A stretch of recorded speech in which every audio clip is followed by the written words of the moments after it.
Les Sénateurs d'Ottawa et le Canadien de Montréal débarquent à Québec pour une opération séduction. Les deux équipes ont rendez-vous mardi soir pour un match pré-saison au Centre Vidéotron, non pas parce qu'ils ont eu une subvention pour le faire, mais parce qu'ils se battent, en quelque sorte, pour la faveur des partisans de Québec. Ce sont les Sénateurs qui ont d'abord décidé de venir passer quelques jours de leur camp d'entraînement au Centre Vidéotron pour y disputer deux matchs pré-saison. Dimanche après-midi contre les Devils du New Jersey et mardi contre le Canadien. Il y a 8 mois, le propriétaire des Sénateurs, Michael Andlauer, s'est lui-même déplacé pour en faire l'annonce. Et devant les journalistes de Québec, il a même ouvert la porte à jouer des matchs de saison régulière éventuellement au Centre Vidéotron. On peut jouer des matchs en Suède, comme les Sénateurs ont fait beaucoup de fois dans les dernières 5-6 années. On peut jouer au moins quelques matchs à la Ville de Québec. Et ça, c'était pas le premier flirt entre les Sénateurs et Québec. Dans les dernières années, on a parfois eu l'impression que le marché de Québec et le Centre Vidéotron servaient un peu de levier à l'organisation des Sénateurs dans le but d'obtenir des concessions d'Ottawa en vue de la construction d'un nouvel amphithéâtre au centre-ville.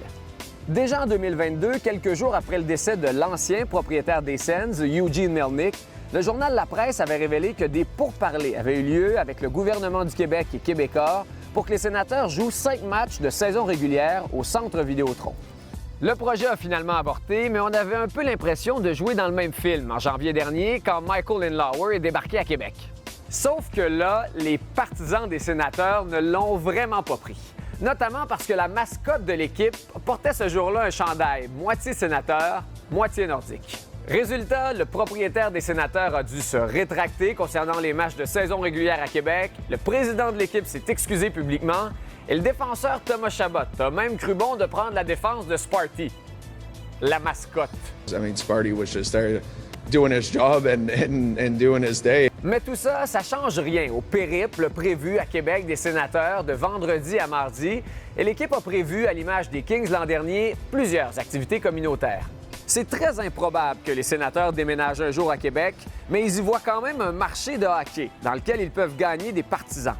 Ou même en voler aux Canadiens de Montréal qui ont peut-être pris pour acquis les fans d'ici ces dernières années.